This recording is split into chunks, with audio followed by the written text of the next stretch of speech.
Bonjour tout le monde, donc je m'appelle Emmanuelle Bastide-Denis, je suis psychologue pour le Centre de traitement de l'insomnie et le programme Avion sans peur. Donc, moi, il m'arrive quotidiennement de faire face à des gens qui vivent de l'anxiété, qui vivent beaucoup d'inquiétudes. Et là, le contexte est tel qu'il génère encore plus d'inquiétude et plus d'anxiété. J'ai vu ça dans mes rencontres hier, là, suivant l'annonce du gouvernement qui demande un confinement national, là, qui demande que tout le monde reste chez eux, limite les déplacements, puis que ça a haussé d'un cran un petit peu la dernière journée. Donc, moi, je vous invite évidemment à vous conformer à tout ça. Plus vite on va se conformer, plus vite on va sortir de cette impasse-là. Puis c'est la portion de contrôle que nous avons face à ces événements-là. Donc, je vous invite vraiment à faire ce qui est demandé. Mais c'est sûr que ça vient avec un niveau d'anxiété un peu plus grand pour plusieurs personnes. Des gens qui avaient déjà de l'anxiété à la base, mais aussi monsieur, madame, tout le monde, je pense, qui ne vit pas nécessairement de problème d'anxiété, on va être stressé. Et je prends le on parce que je m'inclus là-dedans. Et vous n'êtes pas seul si vous vivez de l'anxiété. On est tout un peu stressé. C'est une situation qui est nouvelle, on n'a pas beaucoup de contrôle. Ça nous est arrivé un peu d'une façon imprévisible. Et là, si vous suivez Sonia Lupien, vous voyez que je reprends un peu des aspects de son ciné. D'ailleurs, je vous invite à la suivre si ce n'est pas déjà fait. C'est une dame qui travaille sur le stress humain, qui est vraiment une sommité mondiale sur ce sujet-là. Donc, je vous invite à la suivre. Mais là, aujourd'hui, moi, je voulais faire ma part. Je voulais vous parler de la gestion des inquiétudes en lien avec le confinement. Donc, cette situation-là est particulière et c'est sûr qu'on va avoir des inquiétudes, que ce soit par rapport au processus lui-même, donc le confinement comme tel. J'ai peur de m'ennuyer, j'ai peur que mon anxiété augmente, j'ai peur de ne pas arriver à faire toutes mes tâches à travers la vie quotidienne et les enfants qui sont à la maison, par exemple. Ça peut être aussi par rapport au après. Donc, j'ai peur de qu'est-ce qui va devenir de mon emploi, de mon entreprise. Est-ce que mon patron va vouloir me conserver comme employé? Donc, c'est toutes des inquiétudes qui peuvent être comme c'est comme un nuage là, qui est au-dessus de notre tête, puis c'est diffus, puis là, ça génère parfois des sensations physiques un peu désagréables. Ça peut serrer dans la poitrine, on peut avoir des malaises gastro-intestinaux, on peut avoir des tensions, des maux de tête, des choses comme ça. Fait que des fois, c'est le corps là, qui nous parle un petit peu à travers ça. Donc moi, j'ai pensé vous faire un outil, un aide-mémoire que vous allez pouvoir conserver si ça vous convient, si vous vous sentez interpellé par ça, pour gérer ces inquiétudes-là. Première des choses, moi, ça va avoir l'air un peu bizarre, mais je vais vous proposer de vous garder un moment dans la journée pour vous inquiéter. Peut-être un 15 minutes, 30 minutes, pas plus, puis mettez le timer, c'est important, on ne veut pas dépasser ça. Pourquoi je vous dis ça? Parce que ça peut avoir l'air un peu niaiseux de dire, ben là, je vais me garder du temps dans mon horaire pour m'inquiéter, mais c'est que l'inquiétude est là pour quelque chose. Elle vous renseigne sur quelque chose qui est important pour vous, puis que vous avez peur peut-être de perdre. Donc, c'est important de l'écouter, de lui donner du temps d'antenne.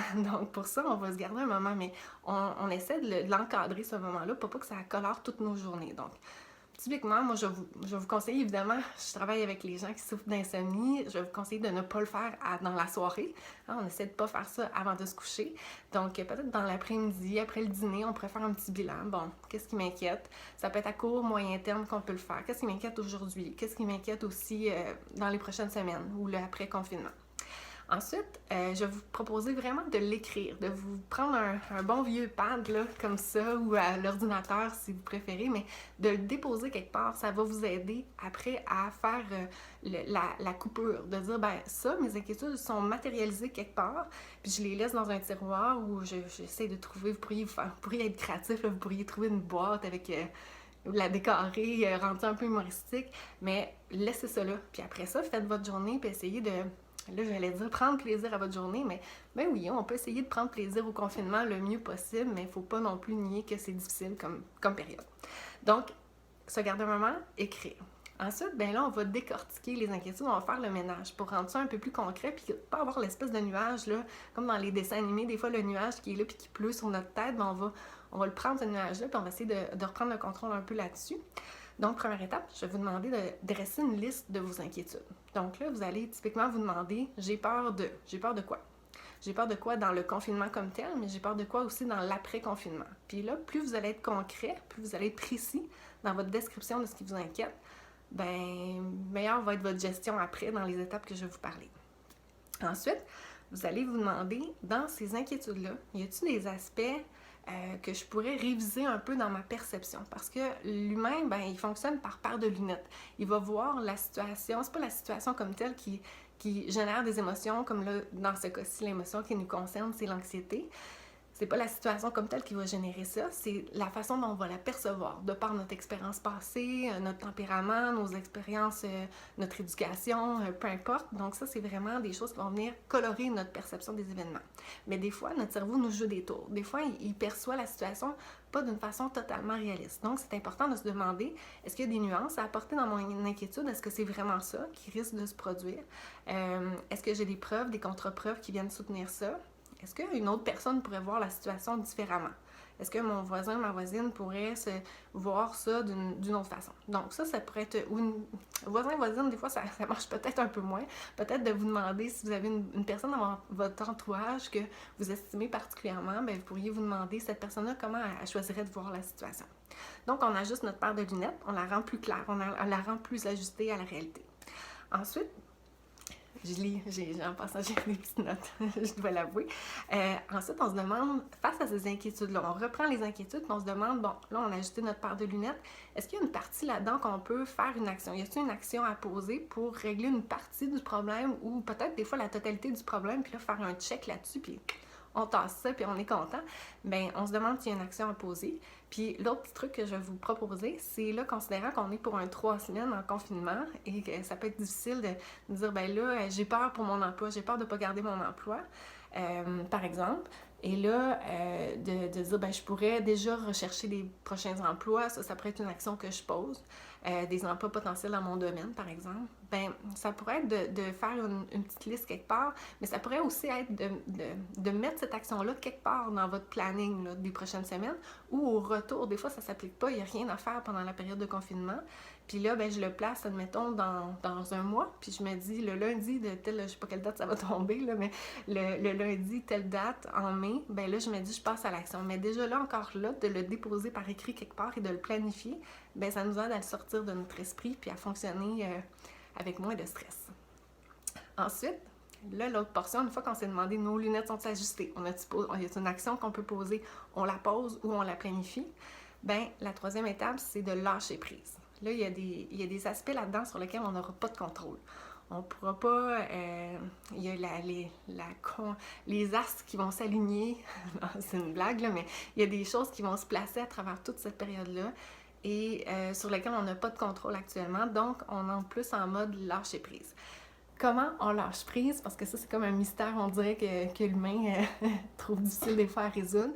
On lâche prise en prenant prise sur autre chose. C'est en se demandant, bon, là, comment je peux faire pour que mes journées soient pas si pires? Qu'est-ce que j'aime normalement faire? Et on prend prise sur autre chose. Donc, c'est pas mal comme ça qu'on lâche prise. L'attitude, ça, c'est une portion super importante. Demandez-vous, c'est quoi votre attitude à travers tout ça? Et là, je vois passer sur les médias sociaux, sur mon Facebook personnel. Moi, j'avoue que j'ai été tentée de le faire aussi parce que c'est humain, on se compare à travers tout ça. On se dit, bah, lui, il se plaint de ça ou elle se plaint de ça, mais moi, c'est pire, il me semble, ça donne rien. Essayez tout le monde est dans le même bateau, puis la maman de 2 enfants, elle va peut-être trouver ça difficile de rester à la maison parce qu'elle doit s'occuper de l'horaire avec ses 2 enfants.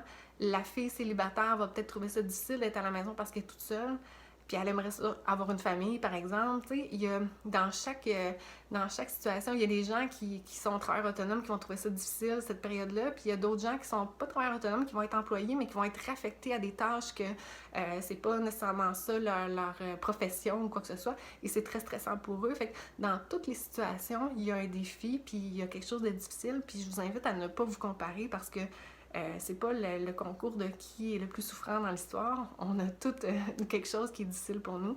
Puis on essaie de s'entraider, puis on essaie de travailler sur ce qui nous rend plus anxieux de l'autre côté.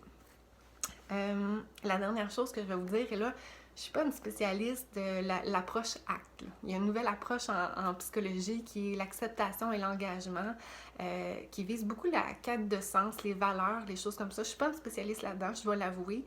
Et j'ai des collègues qui sont beaucoup mieux formés là-dedans. Par contre, c'est un concept que je peux quand même m'approprier. ça va être de trouver du sens à travers tout ça. Ça va être de vous demander, la période que je vis est pas facile. On n'est pas en train de se mettre des lunettes roses, de courir dans les prés, de gambader avec des calinours, là, c'est difficile. Mais par contre, qu'est-ce que je peux retirer de positif? Sinon, pas de positif, de constructif à travers tout ça. Est-ce que je vais apprendre quelque chose à propos de moi-même? Est-ce que je vais découvrir des forces? Puis bref, qu'est-ce qui est important pour moi à travers cette période-là? C'est-tu comme papa de famille de passer du temps avec mes enfants parce que je les vois pas souvent? C'est-tu de maintenir une PME à flot? Peu importe ce que ça va être, essayez de déterminer 3 grandes choses qui vont être importantes pour vous. Je dis 3, ça peut être 2, ça peut être 4, là. Il n'y a pas de nombre, là. Je ne vais pas trop vous cadrer là-dedans, mais déterminer des choses qui sont importantes pour vous. Puis essayez de voir, toujours vous rapporter à ça, à chaque jour, de vous demander, là, je suis en train d'être fâchée de la situation, je suis en train d'être anxieux, ben est-ce que je suis en train d'aller avec ce qui est important pour moi? Puis ramenez-vous toujours à ça, ça va être comme votre ligne directrice à travers tout ça. Évidemment, je vais vous encourager à demander de l'aide si jamais vous trouvez que c'est comme une vague et ça devient difficile à gérer. Je vais vous encourager à demander de l'aide à des professionnels comme les psychologues qui sont là pour vous. La plupart de mes collègues fonctionnent en téléthérapie, donc on n'a pas à être en contact ensemble. On pourrait penser que la téléthérapie, c'est un peu moins chaleureux, c'est moins le fun, mais ça fonctionne très bien. Je l'ai faite, moi, ça fait une semaine que je fais ça. Et je dois dire que c'est très plaisant, c'est facile de part et d'autre, donc inquiétez-vous pas avec ça. La confidentialité est respectée aussi, on prend des mesures pour ça, c'est notre outil de travail, la confidentialité, donc c'est important pour nous. Donc, je pense que ça a été quand même plus long que ce que j'appréhendais comme vidéo, j'espère que ça vous a plu. Et je vous souhaite un bon confinement, je vous souhaite de trouver du sens à travers tout ça et de bien gérer l'anxiété. Puis n'hésitez pas à me revenir si vous avez des questions ou besoin d'aide. Bonne journée!